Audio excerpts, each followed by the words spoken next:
Bomb City is a 2017 film directed by Jameson Brooks and stars Dave Davis, known for the horror film The Vigil. The film is about a controversial fight that happened between the jocks and the punks in Amarillo, Texas, and the film follows in the footsteps of movies like Suburbia. Suburbia feels more real than Bomb City does, just for the fact that those are real punks. That's a real punk show, and that's a real punk band. Bomb City has real punk clothes, real punk music, real punk things, but it's mostly indie actors and indie filmmakers, and they wanted to tell the story of Amarillo punk in the 90s. That was the goal of the film's creators, who chose this story because they grew up in Amarillo and lived through it. It's a tough story to tell. It's very heavy. It's going to be heavy for a lot of people, and we understand that. I just hope that people can leave with an open mind. Let's just see if we can come together in unity, and we're trying to, we're not trying to start a war, we're trying to start a conversation first and foremost, and I think that's what really needs to be had, especially nowadays. To effectively explain why this movie deserves your attention, I will be discussing this film in 3 major sections. Spoiler-free, spoiler number 1, and spoiler number 2. Oh, and I interviewed the director for almost an hour straight, so I'm going to sprinkle some of that in as well. Also, just being clear, I interviewed Jameson Brooks back in 2021 for a college project that I did.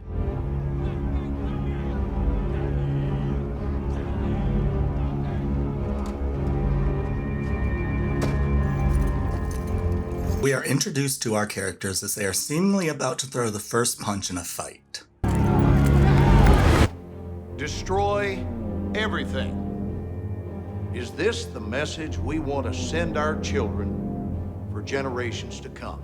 The defense attorney, played excellently by Glenn Morshower, describes the scene. This, ladies and gentlemen, is what that weapon-wielding goon wore the night of the altercation. Looks to me like he was on a mission to kill. Most of the courtroom dialogue, if not all of it, is taken from the actual courtroom transcript. Combat boots, camouflaged pants, and chains. Combat boots. War chains. The film is framed by this speech that we hear on TV. I think we're kind of conditioned to listen to people. He's talking about why teenagers commit acts of violence, and it really does set the tone for the entire film. White teenagers, that's the real enigma. Why are they mad? They're middle class, they're white, they're spoiled. Is it because they know America's a lie? They got the entire West Texas vibe by adding some shots from smaller communities that only eagle-eyed Amarillo viewers would notice. At Dick Bivens Stadium, the Tascosa Rebels are playing their final game of the season. McCormick, you act like it's hard to be a lineman, man. All you do is sit on your fat ass and eat. That's what I would say if they weren't too busy flirting with each other. Get the fuck off me, Cody! Hey Cody, no PDA, that's school rules. Come on, let's bring it in, man. Our Father, who art in heaven, hallowed be thy name. Thy kingdom come, thy will be done, on earth as it is in heaven. So that leads into a group praying session, so let's go to the wrong side of the tracks, because Brian Deneke, played by Dave Davis, is back home. Hey, what's up, Brian? Good to see you, man. Where you been? New York. Brother inside? Yeah, he's in there somewhere. Brian asks his brother if his brother's inside, and then goes and joins his brother in the pit.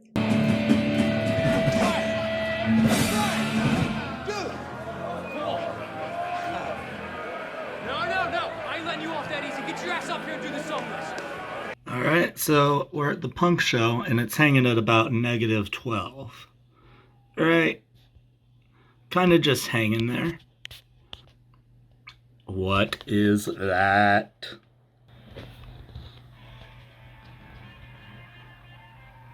I'm wearing headphones, by the way.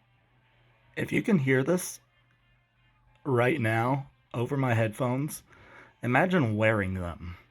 I'm going fucking deaf. Here we are introduced to 2 things. One thing Brian loves and one thing that he hated. He loved his girlfriend, but he hated smoking. Take 14 minutes off your life every time you smoke one of them? What are you, a psychic?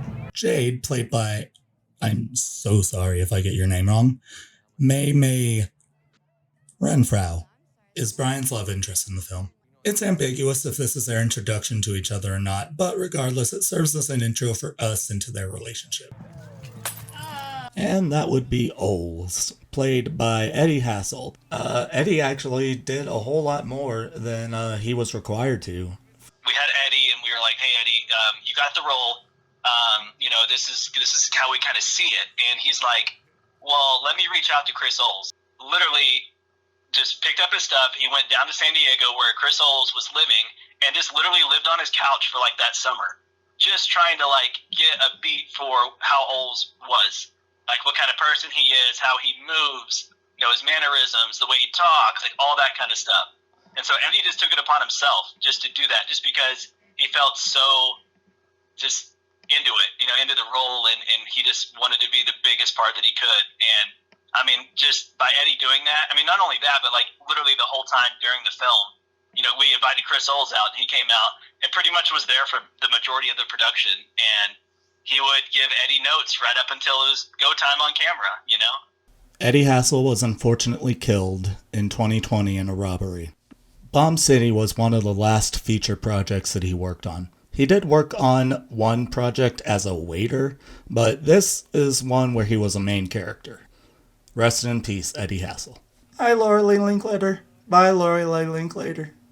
I can't say your name right, I'm sorry. We're introduced to King, played by Henry Knotts, and Brian's brother Jason, played by Dominic Ryan Gabriel. All right, Sunshine, tell this asshole that skinheads are racist. First of all, stop calling me Sunshine. One of Brian's many nicknames. Apparently he hates it.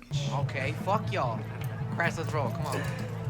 After that little argument, they decide to fuck off to any one of the local diners in Amarillo. Why a local diner? Well, because there's nowhere else to hang out at after 10. Amarillo's really lame like that. So the jocks go to the legally distinct Mr. Frosty, a real-life restaurant in the Fort Worth area. That is injury for the Rebels. 46-3. You heard that right, folks. Better luck next season, Rebels. One detail I love about the jocks in this film is that the white hats on their head, they spell out profanity, which is fun. Then the punks decide to show up. Frosty, what's up, boss? What up, what up? So you get the feeling that the punks are really just kind of friendly. It's gonna take a lot of praying to fix that freak show. What freak show? They were just being nice, dickhead. Punks say it was this kind of name-calling and taunting that led to a minor scuffle with the jocks one Saturday night at the IHOP restaurant, the punks' regular hangout. What's up, faggot? Fuck around and find out. You're a fucking freak, man. Oles then decided, within all the tension, to do this. Oh, you piece of shit. What, bitch? Oh, yeah, what's up? And then King joins in. Get the fuck out of here. Do something, bro. Fuck you too, bitch. Bitch. I'm trying to maintain the peace, dog. You maintained the peace? You started this, kind of. Small note, but it just goes to show how much they paid to attention when the race of the IHOP manager is correct. The punks were by the door. The jocks kind of had a half circle around them, telling them, won't you guys come fight, come fight. So the manager kicks them out as Jason, Brian, and Jade show up. That's right, bitch. That's right. Roll the fuck out. Yeah, that's right, bitch. So Cody Cates, one of the jocks, decides to drive into the crowd of punks where John King would smash Cody's windshield with his police baton. For the next 7 days, tension between the two groups escalated, and rumors spread at the high school. The jocks and the punks would have it out the following weekend. The next morning, Brian is awakened by his landlord. Herschel, what's happening, man? What's the deal? Rent was due last week. Ah, I know. Dude. He gives him some cash, but it isn't enough. And unlike when the punk band thanked Brian for any money at all, the landlord guy just isn't having it. It's short. I know, but just give us a little bit more time, and I promise I'll get you the rest. Brian rolls a nat 20 and gets away with paying a little now and the rest later. All right. 1 week, or I gotta lock it up, man.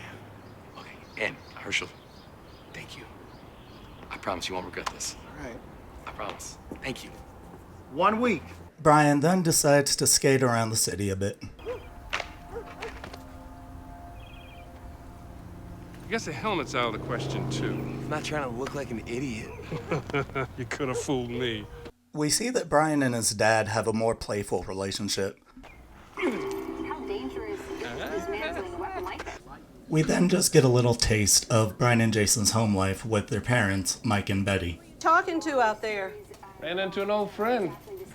Told you I'd come. Who is this? Brian and Jason's mom and dad love them to death. It is obvious through this scene. Mike and Betty are just prime examples of parents who love their kids no matter what. You know what? A lot of parents can learn from that. Meet Alan. He says that his son, Alan Jr., looks like a freak because he wears makeup, colors his hair, wears dog collars, and even shaved his eyebrows. Well, the thing of it is, he looks like a freak. It looks like he just came off another planet. What planet? I do not know. I'm serious. That's disgusting. I was kind of scared, honestly. Just seeing his reaction, how, I don't know if it was anger or if it was just upset. What do you want from him? And I just want you to be okay with, me being transgender. I know this might be a little controversial to say, but you should love and accept your child no matter how they turn out. They're your child. I never know who's going to be here, so I always try. Oh, and you can take some to your friends, too. I'm sure they could use a good meal every once in a while. I'm not trying to feed the whole neighborhood. In reference to the fact that Brian did have a lot of friends. What's cooking, Betty? After breakfast, Brian is searching for something. Something that his mom already found. You looking for this? The hell, Mom?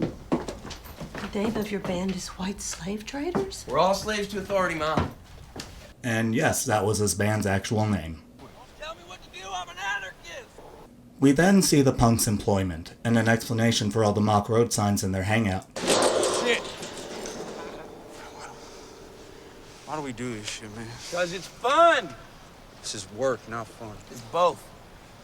Plus, we're making a mark on this town. And a mark on this town they made that I'm going to get back to later because it actually kind of got a little controversial. So we get a few glamour shots of Amarillo while Brian is skating downtown. And then the jocks decide to pull up beside him. What the fuck is up with your hair? Pretty warm, boys. Shithead. Glass bottles are harder than you think to break, and this one breaks on Brian's face, resulting in a cut, so I could forgive it, but every glass bottle in this movie that is thrown breaks. Just saying, would it be hard to have a few bottles not break for the sake of realism? So Jason explains Bomb City to the audience. What's this all about? This whole town is built to support the only nuclear weapons manufacturing facility in the nation. Yes, that is a nickname of Amarillo, Texas, Bomb City, because Pantex, at the time of recording, is the only nuclear weapons manufacturing plant in the country, and it's located so that Amarillo would be the first to go if something wrong happened. If you were going to attack America, wouldn't you try to take out their most formidable weapons first? We got plutonium warheads under our feet as we speak. This place is just a big target, ticking away. But let's not think about that now, because Brian has a cut on his face. Jade, you're so kind. Thanks. Dude, of course. So Brian and Jade get some character development. The punks keep partying until King gets blue-balled and decides to take Brian with him to tag a wall with only a couple cans of spray paint. Every time I go and get more, they give me a hard-ass fucking time. What kind of country has a law against how much fucking paint you can buy? Man, they got laws for everything. For the land of the free, you gotta follow a lot of fucking rules. And then they instantly get spotted by the cops.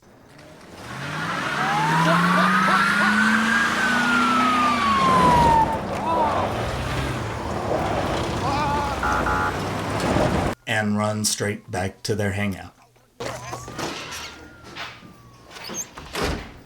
Brian and King think that they got away with it, but this is the APD we're talking about. We know you're in there. If you do not let us in, we will have to force entry. The punks just spray painted a wall, and the cops took that personally. Hey, listen up. If you don't open this door, everybody's going to fucking jail. You understand me? Hey, we just need to act like no one's here. So they act like no one's there, right? Show us the fucking warrant! King, what are you doing? We're just here for 2 men. Give them up and you can go on about your night. Then the cops find their power supply, and they're gonna have some quote-unquote fun with the punks. This is gonna be fun.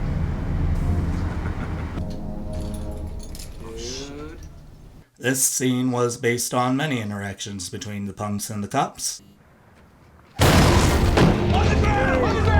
So the cops turn off their power, bust in without a warrant, and then arrest them. Fuck off me! Get the fuck off me!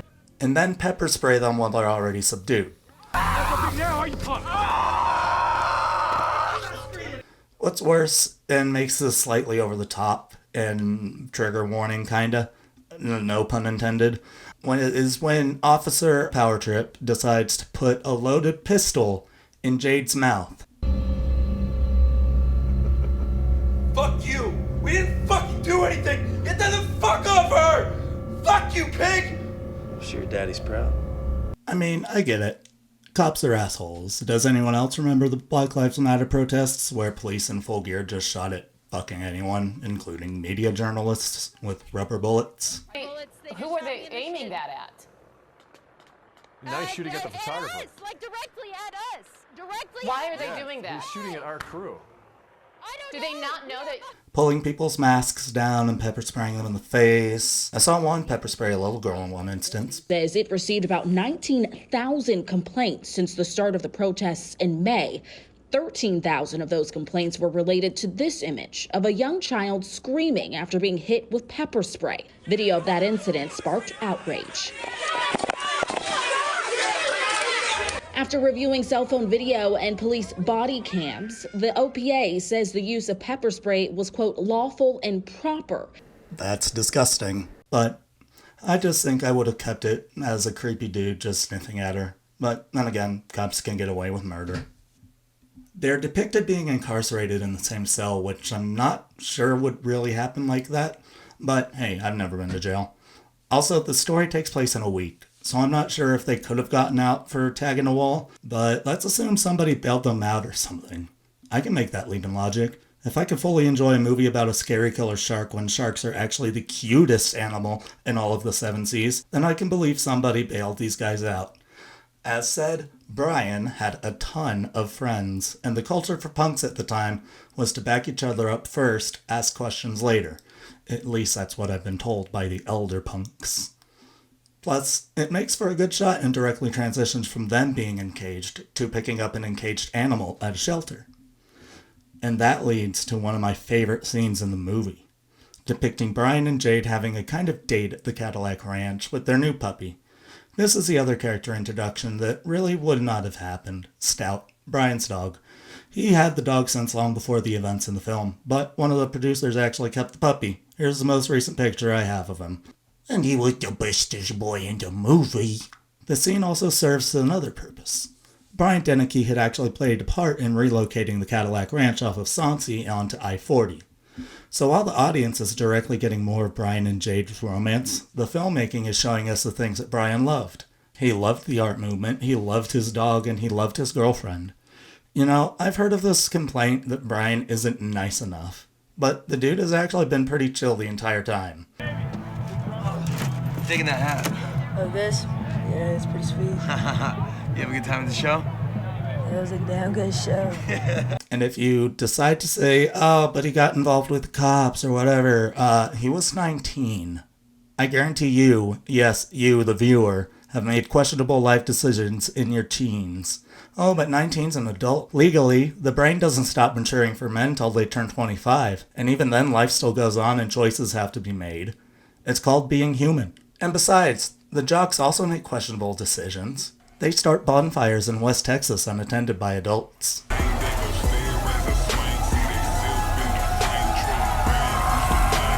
We see Cody Cates at this party, and as the intro of the film alluded to, Cates is kinda lame. Okay, this party's getting a little out of control. Do you guys think the cops will come? No, don't worry about it. I told you. Cops never come. Yeah, I mean, cops. Are you kidding me? Yo, we run this town. Run this town, bitches!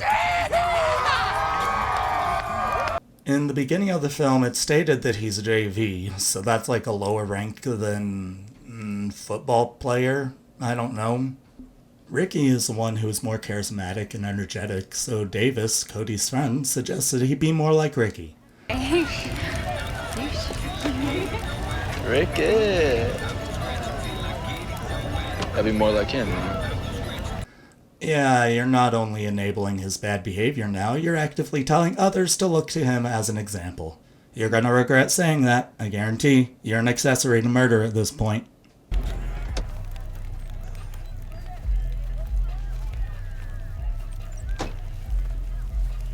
All right, y'all, time to break it up. Come on, party's over. Get home safe. So the jocks get caught by Officer Bad Touch, and the film makes sure to show that the jocks and cops in Amarillo are real nice and fucking friendly. Thanks again, guys. I appreciate it. Now drunk, the jocks decide to take down one of the signs and break it through the windows of the punks' hangout.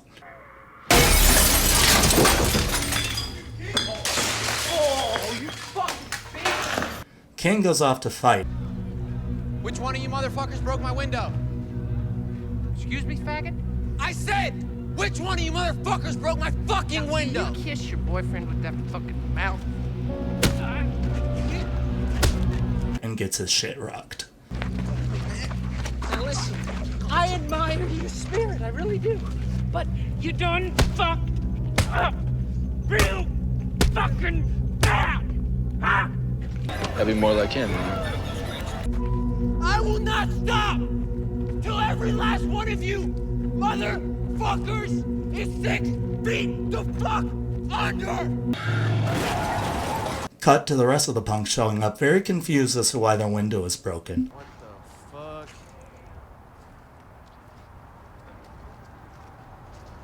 Isn't that one of yours?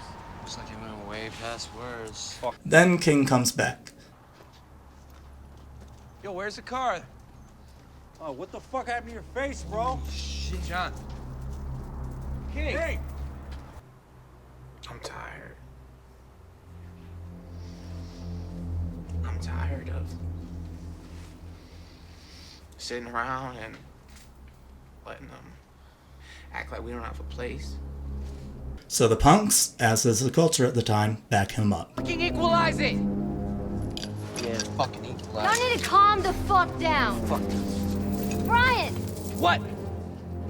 Look at this fucking place! Look at King's fucking face! And go to fight the jocks at Western Plaza. The following sequence is a back and forth of the punks driving to Western Plaza and people recounting how unprepared they were for that night and lamenting what would soon happen. I mean, they were everywhere. They had weapons, had all kinds of bats. I mean, we weren't expecting that.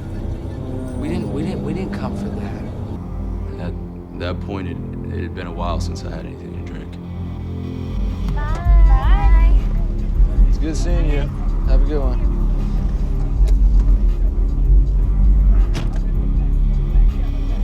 Yo, let's get up there. Ricky keeps blowing me up.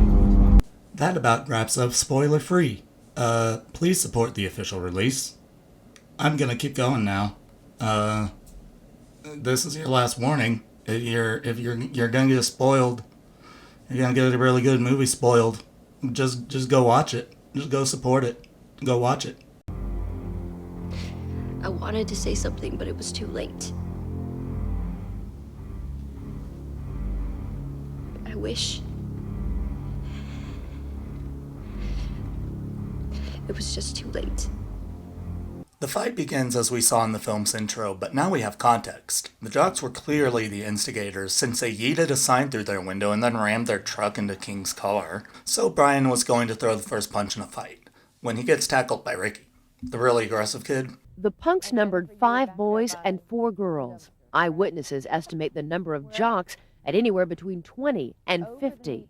Then Cody decides to show up with his 2 passengers. They want out, but Cody decides to be brave. All right, let me think. No, fuck that. We need to do something. Fuck that. Wait. So now they're hostages. I'm a ninja in my caddy. It just seemed like he was trying to drive towards people.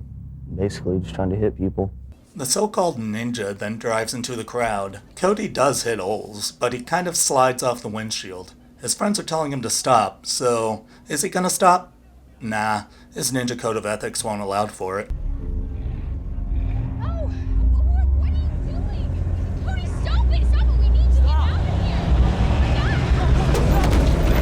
and then the car hit him, and he came up on the hood and then rolled underneath.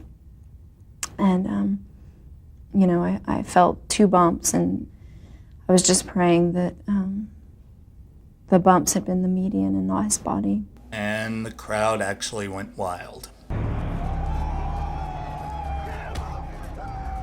While Jason is cradling his brother and the other punks reel from their loss, Cody drives his evening hostages home. Elisa's stunned silence turned into dread. I leaned up in between the 2 boys and I said, "What if he's dead?" Oh my God, what if he's dead? What if he's dead? Michelle! You know, for all the shit that I'm giving Cody, this is how he reacts when he's alone. It is true that he was crying and freaking out, but it's also true that he said, "I'm a ninja in my caddy." So, even though you might regret what you did, you still did it. But at the end of the day, I think the prosecution has the best argument.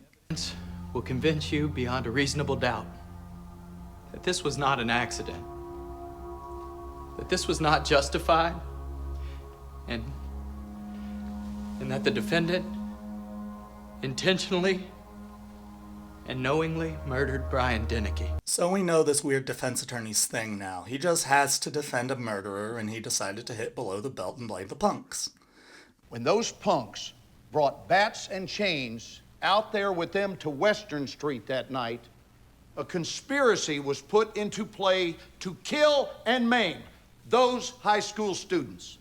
Listen to the shit that he says. And if he had to live it all over, he would do it again. Obviously, the jury's going to do the right thing. Wait, we're only at the first spoiler section, and I'm already wrapping it up.